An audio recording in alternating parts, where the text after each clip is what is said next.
These are Stevia plants which I'm growing on my windowsill. Well, this is a lucky bamboo as well to the side of it. Picked that up for 20p, and it just requires water to grow. It doesn't need any fertiliser or anything. It's been growing like that for about a year. Not growing very much, but it's alive. Anyway, back to the Stevia. With the Stevia, what you'll notice is that the older growth will become woodier. That's there. And if you cut it down, once it's flowered, it can come back up again. Sometimes it'll die back.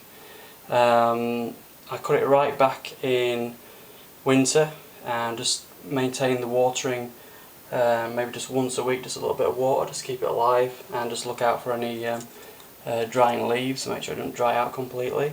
During summer it likes slightly more damper soil. Now if you're growing it indoors, you've got a problem with mould on the soil.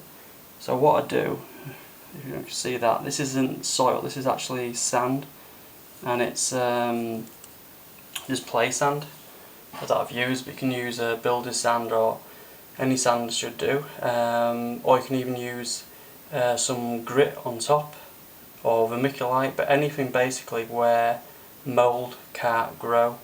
So you can see this, I've been watering there, or you can water direct into the bottom of the pot and it'll soak it up, the plant, if it's old enough.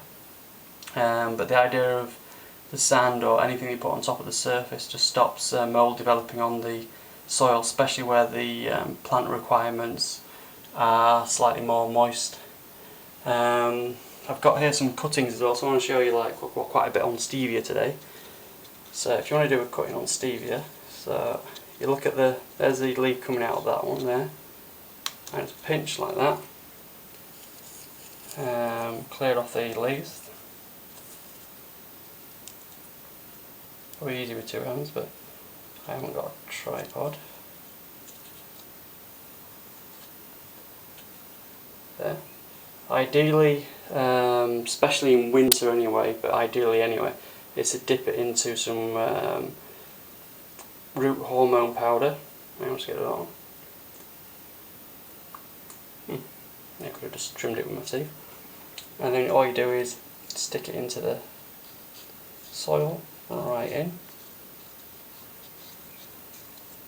Ideally you want to push it right to there, but I can't do it with one hand. And what I did a few weeks ago is I planted this one up exactly the same way as that. This one, that one, that one, and that one. You can see here, this has got new growth coming out of it. This has definitely got new growth because it was only about that tall when I planted it. So we've got 1, 2 new growth there, and a little bit of new growth down here as well. This one I'm not certain about yet. It looks like it might start to come out, but it might also be rotting, that one. But out of, let's see, 1, 2, 3, 4, 5 plants, we've got 4 successes, so you've got 80% chance there. And I didn't actually use growth hormone powder on this batch, I just tried it without.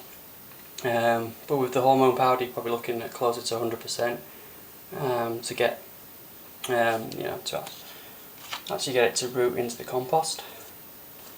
Now the Stevia is also known as sweet leaf, and you can use it to sweeten up cakes, teas, loads of different things like that. But look it up on the internet and always research foods and check with your doctor before trying it out. I know there have been some tests to do with male fertility with a Stevia, so if you're trying for a baby possibly don't have any of this. I don't think the tests are conclusive yet, but that'll put you off a bit, doesn't it? Alright, so that's the Stevia plant, but yeah, just look up everything, and definitely need to research your foods. This is quite a new plant to me, although it's been used, I know, a lot in Latin America, hell of a lot. If you go to Grow Your Greens,